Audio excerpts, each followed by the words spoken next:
जाड़ा में कबना करई तीरा जाई लेखा काम वही सैया जाड़ा में कबना करई तीरा जाई लेखा काम वही राजाई लेखा काम वही हो राजाई लेखा काम वही। सैया जाड़ा में आपको कौन सा महीना पसंद है ज्यादा? कौन सा? ठंडी का मौसम पसंद है कि गर्मी का? ठंड का। सैया जाड़ा में ए राजा जाड़ा सैया जाड़ा कबना करई तीरा जाई लेखा काम वही सैया जाड़ा में कबना करई तीरा जाई लेखा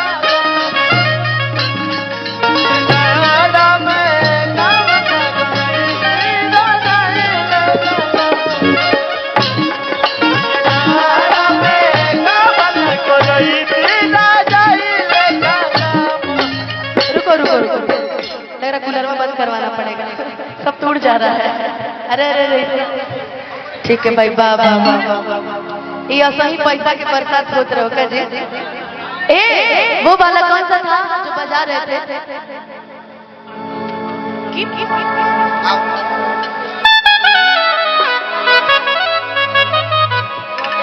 तो होके बना के लई कनिया कि तहर झेले खातिर परेशानिया।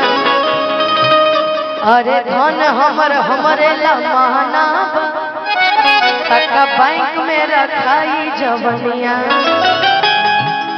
मन में जे सहारा सवार रही राजा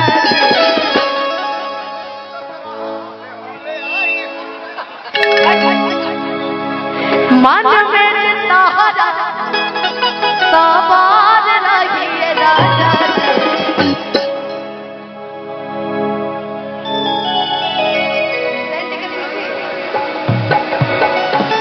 को भाई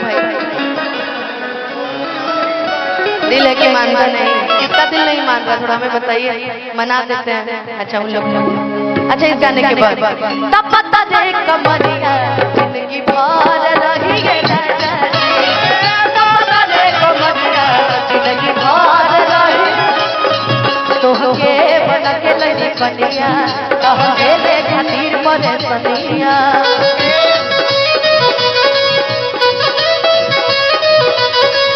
अरे धन हमर हमरे ला कहना तक बाइक में रखाई जवनिया।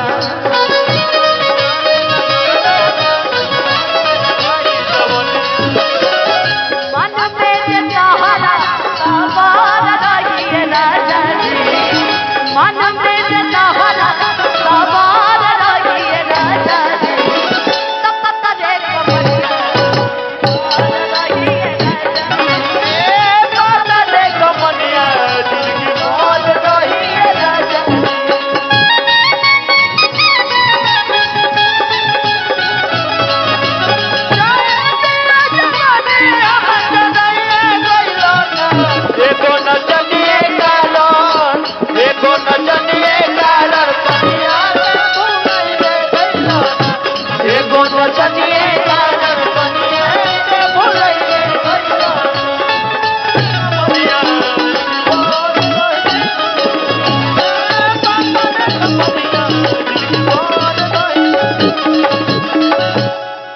जदि भी धके खइबा हो मजा के दिन ले पैबा हो कृष्ण बन के तेनु हो तब पिया तेनु हो होई न खरना फरहार रही राजा जी तब पता रे कमरिया जिंदगी भर रही राजा पता रे कमरिया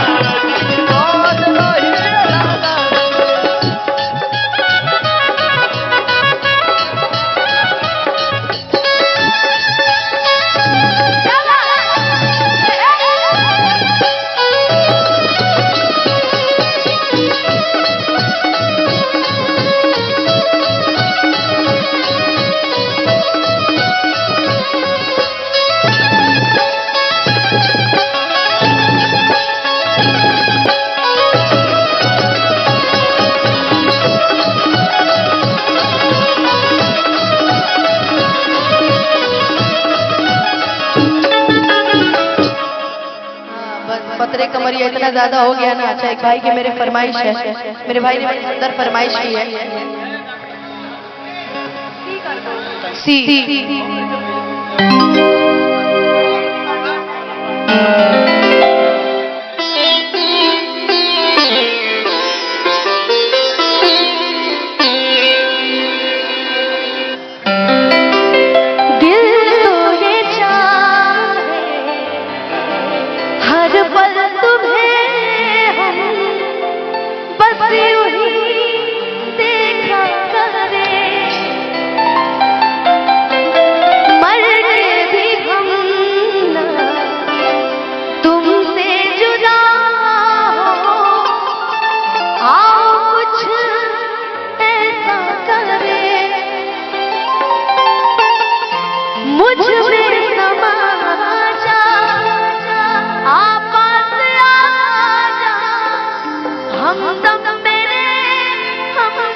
फरमाइश तो एक भाई की है, लेकिन ये तुम्हारे भी दिल का सबसे करीबी गाना, मेरे सुमित का भी सबसे करीबी गाना है।